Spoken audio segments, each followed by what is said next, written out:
Assalamualaikum warahmatullahi wabarakatuh. Selamat datang di video pembelajaran mata kuliah kalkulus. Kali ini kita akan membahas salah satu konsep dasar dalam matematik, ya. Dan ini memiliki peranan penting dalam mata kuliah kalkulus atau bahkan dalam mata kuliah lain yang terkait dengan matematik, ya. Materi yang akan kita bahas kali ini adalah terkait dengan fungsi.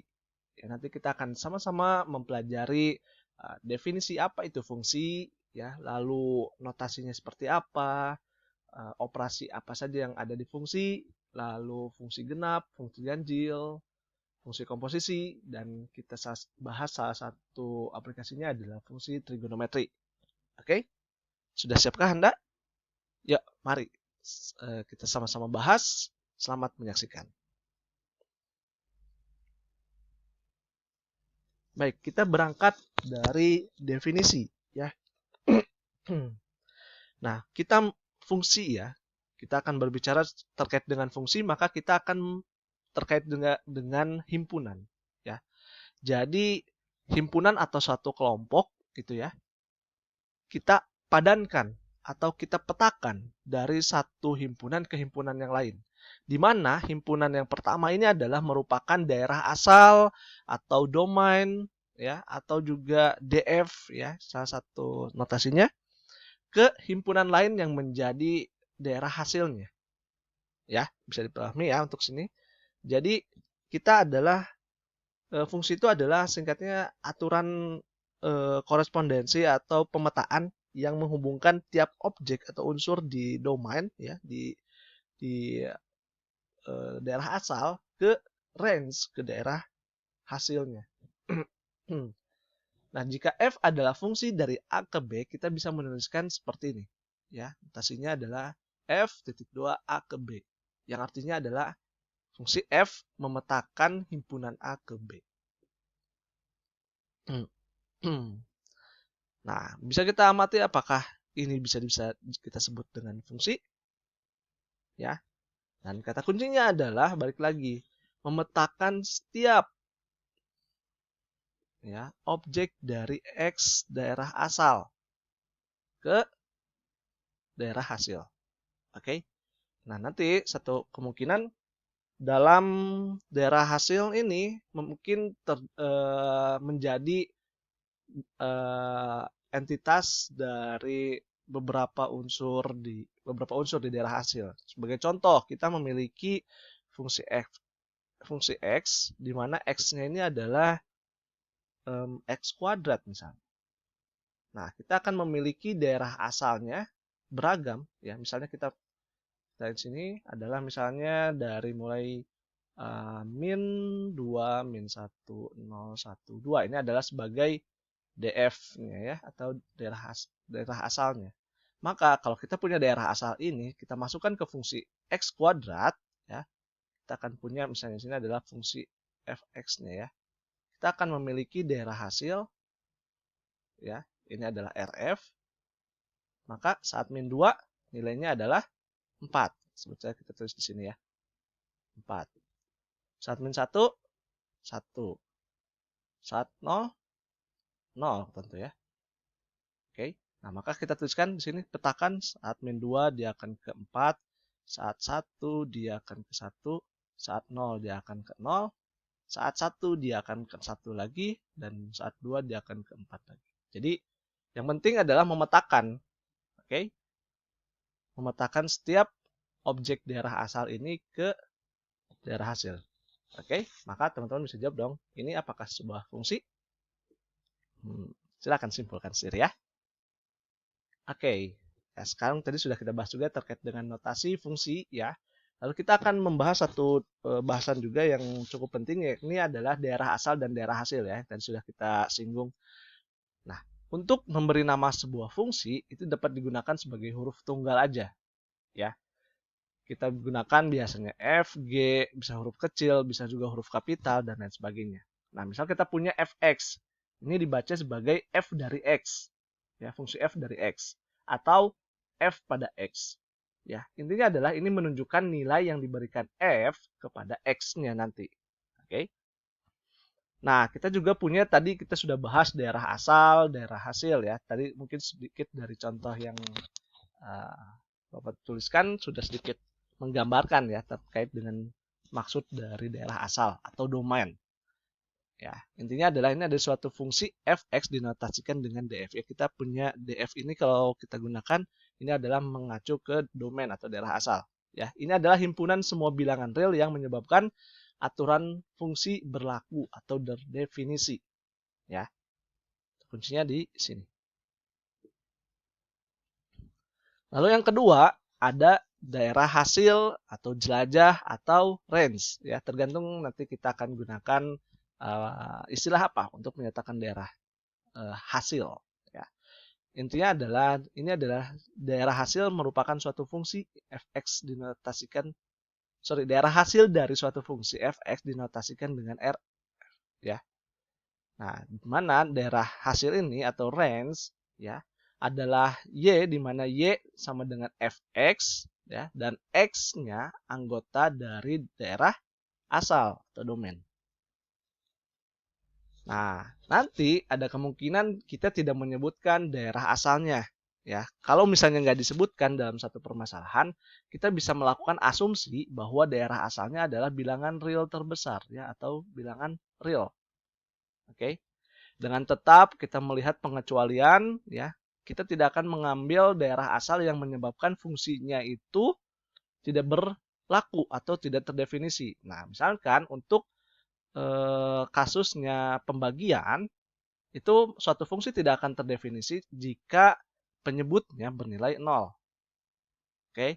Sedangkan untuk fungsi yang memiliki bentuk akar kuadrat, dia tidak akan terdefinisi atau berlaku saat nilai akarnya berbilangan negatif. Oke, maka kita perlu menghindari daerah-daerah bilangan-bilangan yang menyebabkan fungsi tidak berlaku atau tidak terdefinisi. Oke, cukup jelas ya. Oke, mungkin tadi secara teori belum terbayangkan bagaimana nanti penerapannya. Nah, kita misalkan punya sebuah fungsi, ya, ini masih fungsi linear, ya, fx sama dengan 1 per 4x plus 3. Oke, teman-teman silakan lihat, soalnya kita punya satu fungsi fx, di mana fungsinya adalah 1 per 4x plus 3. Ya. Nah, jawab. Nah, kita akan mencari domain kan? Oh ya, pertanyaannya adalah cari domain dan range dari fungsi ini. Ya. Dengan mencari domain apa? Domain adalah daerah asal. Ya. Syarat agar fungsi tersebut terdefinisi, ya, syarat agar fungsi ini terdefinisi adalah jangan sampai pembagi ini kan fungsi pembagian ya. Operasinya di sini pembagian. Nah, jangan sampai nilai penyebutnya ini adalah bernilai 0. Ini selalu tidak boleh sama dengan 0. Karena kalau misalnya dia sama dengan 0, maka fungsi ini tidak terdefinisi. Maka kita perlu memastikan bahwa 4x plus 3 ini tidak boleh sama dengan 0. Dalam artian nilai x-nya dari ini nggak boleh sama dengan min 3 per 4. Karena kalau min 3 per 4, maka akan membuat penyebutnya menjadi 0. Ya. Nah, sehingga bisa kita dapatkan bahwa nilai daerah asalnya boleh bilangan berapapun, asal nggak boleh min 3 per 4. Ya, maka itu adalah nilainya berapapun, ya, dalam artian bisa dari mulai negatif hingga sampai min 3 per 4.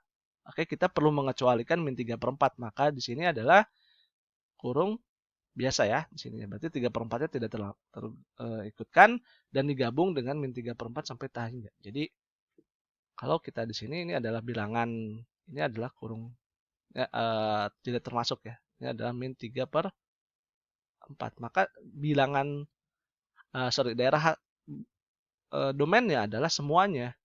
Ya, bilangan real di sini kecuali yang ini. Ini nggak diambil min 3 per 4. Maka kita gabungkan antara yang ini dengan yang di sini. Ya, atau bilangan real dikurangi min 3 per 4-nya. Ya, kita sebut sebagai domain dari fungsi fx. Ya, sekarang keduanya adalah kita akan mencari range.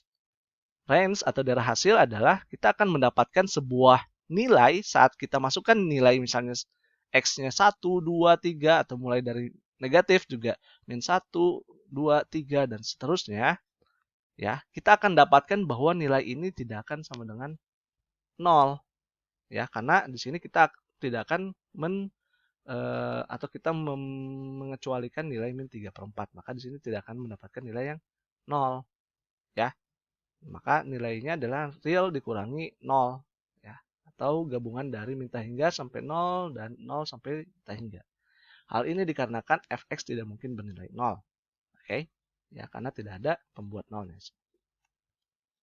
Oke, semoga dari contoh ini bisa mendapatkan gambaran. Kalau tadi adalah fungsi pembagian, sekarang kita masuk ke contoh kedua, dan di sini adalah masuk ke fungsi dengan bentuk akar, ya. Nah, di sini kita punya fungsi fx sama dengan akar dari min x kuadrat min 5x min 6. Ya, tetap sama soalnya kita cari domain dan range dari fungsi berikut. Nah, yang pertama kita cari adalah domainnya. Nah, syarat agar fungsi tersebut terdefinisi apa? Kita nggak boleh, dalam akar ini, ya, nilai yang ada dari fungsi, di dalam akar ini tidak boleh negatif, ya, tidak boleh kurang dari 0, ya, negatif. Oke. Maka kita kalau 0 boleh, ya, di sini akar dari 0 kan 0, ya. Ini boleh. Maka kita dapatkan bahwa min x kuadrat min 5x min 6 ini harus lebih besar sama dengan 0 karena nggak boleh negatif, ya. Karena kalau negatif dalam akar, untuk saat ini kita asumsikan sebagai fungsinya tidak berlaku atau tidak terdefinisi, ya. Oke, jadi kita dapatkan min x kuadrat min 5x min 6. Oke, kita akan seperti yang sudah dibahas dalam video sebelumnya, kita akan cari penyelesaiannya. Nah, kita dapatkan bahwa titik penyelesaiannya adalah di min 2 dan min 3, ya. Titik penyelesaiannya. Dan kita cari, ya. Karena di sini adalah kurang dari sama dengan 0, maka kita cari yang nilainya negatif. Positif di sebelah kanannya kita ambil di tentang sini. Dan ini lebih dari sama dengan, maka 3 dan min 3 min 2-nya termasuk. Oke. Nah, maka df-nya adalah kurung siku min 3 sampai min 2. Sekarang kita cari range-nya dari fungsi fx. Kita sebut aja fx ini sebagai y, kan. Y sama dengan akar dari min x kuadrat min 5x min 6. Nah, maka kita kedua ruas kita kuadratkan, ya, agar akar ini hilang. Maka di sini jadinya y kuadrat. Yang ini akarnya jadi hilang, jadi min x kuadrat min 5x min 6. Oke. Nah, sekarang kita pindah ruaskan, ya, yang sebelah kanan ini ke sebelah kiri. Maka kita gantikan jadi x kuadrat tambah 5x plus y kuadrat plus 6. Kita asumsikan bahwa nilai y ini adalah konstanta, ya. Nah, maka agar x-nya anggota real, maka kita perlu mencari diskriminan, ya. Di sini kita kan mau mencari titik penyelesaian dari fungsi kuadratik x ini. Nah, kita perlu mencari dengan alat bantu diskriminan, ya. Dengan asumsi kenapa? Kalau misalnya D-nya kurang dari 0, maka dia tidak terdefinisi di daerah asal di bilangan real, ya. Di sumbu X-nya dia tidak terdefinisi, ya. Maka kita harus mencari yang diskriminannya lebih besar dari sama dengan 0. Kalau diskriminannya sama dengan 0, maka titik penyelesaiannya di satu titik. Kalau D-nya diskriminannya lebih besar dari 0, maka penyelesaiannya ada di 2 titik. Oke, untuk bahasan ini nanti kita bersinggung lagi di slide berikutnya. Nah, maka kita perlu mencarinya lebih dari sama dengan 0, ya. Maka ini dengan mencari rumus B kuadrat min 4AC, ya. Barangkali teman-teman lupa. Nah, diskriminan itu adalah B kuadrat min 4AC. A-nya ini A, ya, kita lihat dari koefisiennya. Ya, ini B dan ini adalah koefisien dari C. Ya, baik, sekarang kita selesaikan, ya, di sini ke 25 min 4Y kuadrat min 24, ya. Sekarang bisa kita selesaikan lagi selanjutnya. Jadi 1 min 4Y kuadrat lebih besar dari sama dengan 0. Nah, kita dapatkan bahwa 1 plus 2Y, 1 min 2Y lebih besar dari 0. Maka titik penyelesaiannya adalah min setengah sampai setengah, ya. Nah, maka karena di sini lebih besar dari sama dengan 0, kita dapatkan yang di tengah ini, ya. Oke. Nah, maka RF-nya sama dengan min setengah sampai setengah diiris 0 sampai T hingga. Kenapa? Karena di sini kita lihat bahwa ini adalah fungsi akar. Ya. Kalau akar, dia akan terdefinisi mulai dari 0, ya, 0 sampai T hingga. Jadi mulai dari 0 sampai T hingga ke sana. Nah, maka kita dapatkan dari fungsi fx min x kuadrat min 5x min 6 dalam akar, ya, daerah hasilnya adalah dari 0 sampai setengah. Oke, bisa dipahami ya. Nah, silakan untuk menguji pemahaman rekan-rekan dikerjakan aja latihan ini, mencari domain dan range dari fungsi fx sama dengan x plus 2 dibagi 3x plus 1, ya. Oke, silakan kerjakan. Kita masuk ke bahasan selanjutnya, yakni adalah terkait dengan grafik fungsi. Ya, jadi fungsi pun bisa kita visualisasikan, ya, dalam bentuk grafik. Oke, nah kita akan memiliki bentuk dalam yang kan kita bahas adalah grafik fungsi linear dan grafik fungsi kuadrat. Ya, pertama kita akan bahas terkait dengan fungsi linear. Ya, bentuk umumnya adalah y sama dengan ax plus b. Ya, kita lihat aja dari x-nya pangkatnya masih 1. Oke. Nah, contoh gambarkan grafik y sama dengan x plus 3. Ya, seperti yang sudah dijelaskan pada pertemuan yang lalu, ya, bahwa kita di sistem koordinat kita akan gambarkan dulu. Kita buatlah sebuah tabel, ya, terdiri dari x dan y kan. Saat nilai x-nya berapa? 0 misalnya. Y-nya maka jadi 3, misalnya kita mulai dari 0 ya. Saat x-nya 1, y-nya adalah 4, x-nya 2, y-nya sama dengan 5, dan seterusnya. Oke, maka kalau kita gambarkan, ya, start dari sini, ya, x-nya 0, maka y-nya dari 3. Maka startnya dari sini, ya, sorry, dari 0 ini ya, kalau kita mulainya dari 0, maka dari 3 mulainya. Saat x-nya 1, ya, y-nya adalah 4.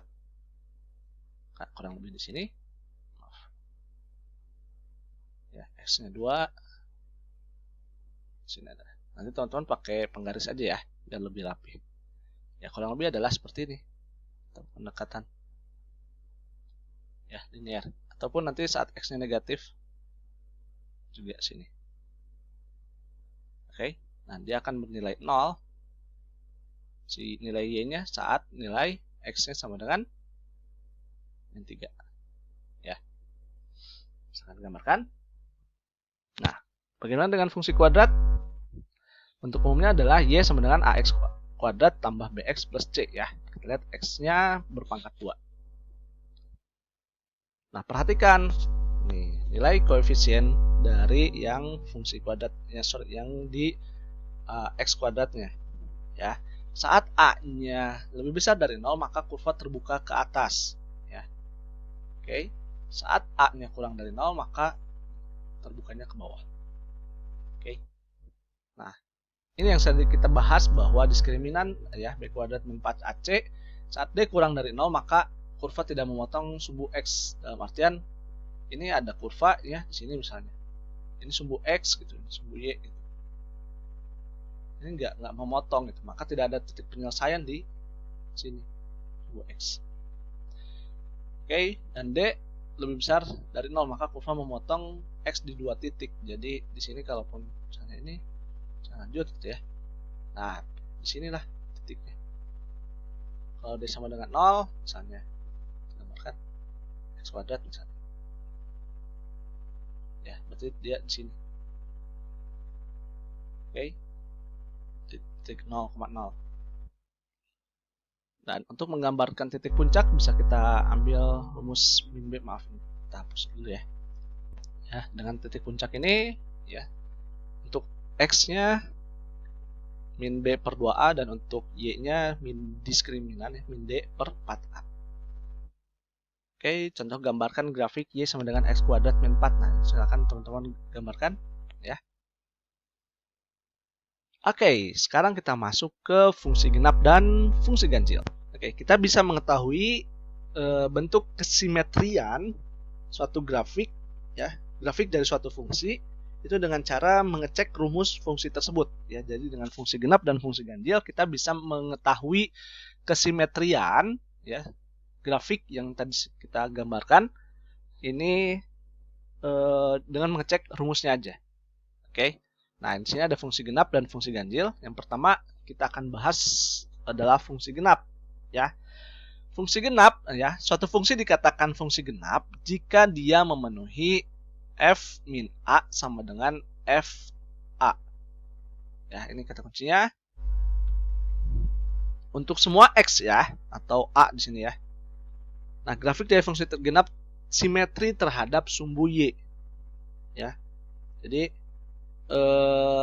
sumbu y ini yang jadi pembatas. Jadi ini kayak cermin ya. Kalau teman-teman simetri itu kayak cermin ya. Di sini dan di sini sama gitu bentuknya. Ya, ini berarti di kuadran 1 dan di kuadran 2 ya. Bentuknya sama. Jadi sumbu y ini yang jadi cerminnya. Oke. Ya, kurang lebih. Nah, pada saat kondisinya adalah y sama dengan fx ya. Nah, pada saat ini adalah fungsi y sama dengan fx, pada saat nilai x-nya di a, maka di sini kita miliki sebagai fa ya. Saat di sini x-nya min a, kondisinya min a, maka di sini kita dapatkan f min a ya. Kalau kita lihat bentuknya seperti ini adalah simetri dengan sumbu y ya. Ini adalah sumbu y. Maka ini termasuk dengan fungsi genap ya. Lalu fungsi ganjil ya, fungsi f disebut fungsi ganjil bila memenuhi ini kondisi ini ya. F min a sama dengan minus fa.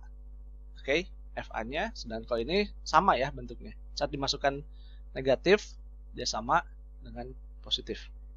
Sedangkan yang ini saat dimasukkan negatif dia akan menilai fa-nya jadi bernilai negatif. Oke. Dan grafik ini simetri dengan titik asal atau titik pusat koordinat ya, 0.0. Oke. Jadi kita punya fa-nya di sini saat kita punya grafik fungsi ya, fx saat masukkan nilai a dia di sini ya, bentuk grafiknya seperti ini. Saat dimasukkan dengan f min a bentuknya akan jadi seperti ini dan dia simetri dengan titik ini, titik pusat koordinatnya. Oke. Nah, kita ambil contoh nih. Kita punya suatu fungsi ya, x pangkat 3 tambah 3x dibagi x pangkat 4 min 3x kuadrat plus 4. Kira-kira ini termasuk fungsi genap atau ganjil atau bahkan bukan keduanya? Mungkin ya. Jadi kalau misalnya tidak menghasilkan fx-nya di sini, kalau ganjil kan genap kan f min a sama dengan fa, dan kalau ganjil f min a sama dengan min fa, kalau tidak terpenuhi kedua ini berarti dia bukan fungsi genap maupun fungsi ganjil. Oke, terjawab. Nah, secara kalau kita masukkan ya, kita menggunakan grafik generator ya, didapatlah hasilnya fungsi ini ada seperti ini. Dari segi visual ya, kita dapatkan oh ini adalah fungsi ganjil ya. Tapi kita buktikan karena lumayan juga kan kita effortnya untuk membuat grafik ini gitu. Maka kita bisa mengeceknya dengan cara memasukkan min x ya. Kita masukkan min x-nya, min x pangkat 3 ya, ditambah 3 min x ya. Kita masukkan x-nya ke fungsi yang ini. Oke, min x pangkat 4 min 3 dikali min x kuadrat ditambah 4. Oke, maka di sini kita dapatkan ya, ini adalah min dari fx-nya ya. Oke, maka ini adalah kan sebenarnya kita keluarkan ini negatifnya. Maka jadi x pangkat 3 ini sama aja dengan f min x sama dengan minus fx ya. Oh, ini udah ada. Dan grafik y sama dengan fx simetri terhadap titik asal ya. Maka f adalah fungsi ganjil. Bisa dipahami?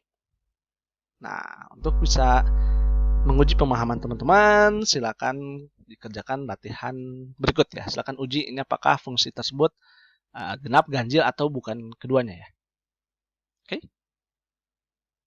Nah, sekarang kita masuk ke bahasan berikutnya terkait dengan operasi pada fungsi. Oke, kita bisa melakukan operasi pada fungsi ya, seperti penjumlahan, pengurangan, dan perkalian, dan pembagian juga ya, atau pangkat juga ya bisa. Nah, fungsi sebenarnya adalah bukan bilangan ya.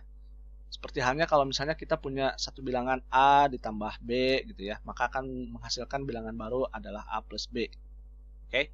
Nah, ini bukan ini adalah bilangan ya, dan fungsi itu adalah bukan bilangan gitu ya. Nah, tapi kita bisa melakukan penjumlahan, pengurangan, perkalian, dan pembagian pada fungsi secara titik demi titik. Ya, fungsi apabila dijumlahkan, sebagai contoh, akan menghasilkan fungsi baru yang namanya adalah f plus g. Ini adalah fungsi baru, ya, f plus g, di mana dia adalah penjumlahan dua buah fungsi. Oke. Nah, dalam pada operasi pada fungsi, ini yang perlu kita cermati adalah hati-hati dengan domainnya, ya, atau df-nya. Oke. Maka ini adalah df itu adalah domain fungsi f dan juga dg ya. Kalau misalnya f plus g ini, maka ini adalah domain fungsi g. Intinya adalah kita perlu mencermati domainnya, karena domain ini harus mengakomodir kedua fungsi ini, f dan g. Oke, misalkan fx kita punya contoh, dan gx fungsi-fungsi real dengan daerah definisi masing-masing adalah df dan dg, ya. Maka f plus g x, ya, fx tambah gx, ya, kedua fungsi ini, maka domainnya juga dari keduanya. Oke, dan ini adalah irisan.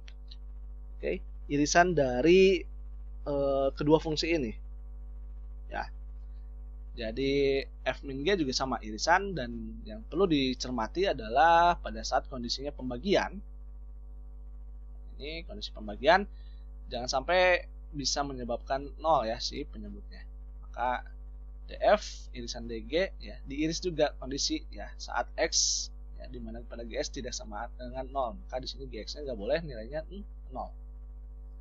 Ya, kalau pangkat, ya, fn x ini bisa, ya, dfn sama dengan df pangkat n sama dengan df. Ini adalah n sukunya. Contoh, diketahui fx-nya sama dengan x kuadrat, ya, di mana x-nya anggota real dan gx-nya adalah akar x, di mana x lebih besar sama dengan 0, ya, agar terdefinisi. Maka kita dapatkan bahwa saat kita jumlahkan kedua fungsi ini, x kuadrat tambah akar x. Oke, maka di sini dia anggota real nih, daerah asalnya. Tapi karena dia ditambahkan dengan akar x, di mana dia adalah x-nya, ini akan jadi terdefinisi kalau nilainya positif, ya, atau dari 0 lebih hingga, Oke, maka kita dapatkan daerah asal, ya, dari kedua fungsi yang dipenjumlahkan ini adalah ini, ya. Sama untuk kondisi selisih, ya, juga sama, untuk pengalian juga sama, ya. Nah, namun untuk kondisinya pembagian saat x kuadrat akar x ini ada klausul tambahan, nggak boleh 0, ya, si ininya nggak boleh 0, sini nggak boleh 0. Kalau 0 maka jadinya tidak terdefinisi. Ini kan berarti sudah dikali akar x kali akar x yang udah dinormalisasi. Maka di sini daerah asalnya adalah x lebih besar dari 0. Oke, untuk operasi pada fungsi pangkat dan akar, ya, untuk n-nya sama dengan 1, 2, 3, ya. Fn, ya, x, di mana fx dipangkatkan n, ini adalah x-nya harus anggota df. Ya, berarti ini fungsi pangkat. Lalu juga untuk fungsi yang pangkatnya negatif, ya, hati-hati kalau pangkatnya min 1 itu bisa jadi simbolnya mirip, ya, dengan inverse, tapi nanti jadi bahasan lain. Oke, intinya sama. Kalau ini kan jadi 1, ya, kayak misalnya x pangkat min 3 gitu, sama aja dengan 1 per x pangkat 3 gitu. Maka hati-hati, ini nggak boleh 0, ya. Saat f1 per n, ya, fx, jadi ini pangkatnya adalah pecahan gitu. Ini fx lebih bisa dipangkatkan untuk n-nya genap, ya. Contoh, kita memiliki, ya, kita ambil contoh biar lebih dipahami. Fx sama dengan akar x plus 1 dan gx akar 9 min x kuadrat dengan daerah asal alami, ya. Kalau udah ada tulisan asal alami, nah ini ada dua kemungkinan. Kalau nggak ditentukan berarti real, tapi kalau misalnya ditentukan maka adalah min, seperti ini, ya, diambil yang contohnya dari min 1, maka ini dari min 1 sampai hingga, dan yang kedua adalah min 3 sampai 3. Maka saat kita lakukan penjumlahan, daerah asalnya harus mengakomodir dari kedua fungsi berikut, ya. Baik, kita jawab. Kita mulai dari yang operasi penjumlahan. Ya, saat kedua fungsi ini dijumlahkan, ya, maka kita perlu mengakomodir keduanya. Ya, daerah asalnya adalah mengakomodir dari kedua fungsi tersebut. Maka saat min 1 sampai tah hingga, ya, yang pertama adalah min 1 sampai tah hingga, ya. Sini berarti keduanya adalah min 3. Di sinilah disebut min 3 sampai misalnya di sini 3. Ya. Maka ini adalah sampai sini. Ya. Oke, maka bisa kita ambil irisannya adalah dari sini, ya. Ini adalah irisannya. Dari kedua daerah asal kedua fungsi ini. Maka kita ambil daerah asal dari kedua fungsi tersebut adalah min 1 sampai 3. Ya. Oke, sama untuk bentuknya seperti ini, ya. Jadi daerah asalnya teman-teman pahami, dan untuk yang berikutnya, untuk yang pembagian, nah ini yang perlu dicermati adalah sama, ya. Yang pasti adalah jangan sampai pembuatnya jadi 0. Sorry, untuk yang ini kayaknya ada kesalahan, ya. Ini harusnya bukan kurung siku tapi kurung biasa. Ya, karena di sini 3-nya nggak boleh termasuk. Karena kalau di sini kita masukkan 3, 9 kurang 9 akar 0 sih, secara akarnya oke. Tapi kan di sini hasilnya jadi 0 dan nggak boleh untuk yang penyebutnya 0 atau jadi tidak berlaku, ya, si fungsi ini. Maka kita ininya pakainya kurung biasanya, ya. Jadi 3-nya nggak termasuk. Oke. Nah, sekarang saat kita ambil yang fx yang dipangkatkan ke 5, ya, maka kita ambil daerah asalnya min 1 sampai tah hingga. Oke, sepertinya untuk bahasan kita di video part 1 ini cukup sampai sini. Semoga teman-teman bisa dipahami, ya, materi fungsi untuk di part 1 ini. Untuk nanti di part kedua kita akan bahas mulai dari komposisi sampai ke akhirnya di fungsi trigonometri. Kalau misalnya masih agak bingung, di pause aja dulu, ya. Terus di back lagi di materi yang teman-teman agak bingung, ya, pelan-pelan aja. Sama diuji aja pemahamannya dengan latihan. Oke, kita lanjut ke video berikutnya. Terima kasih sudah menyaksikan. Assalamualaikum warahmatullahi wabarakatuh.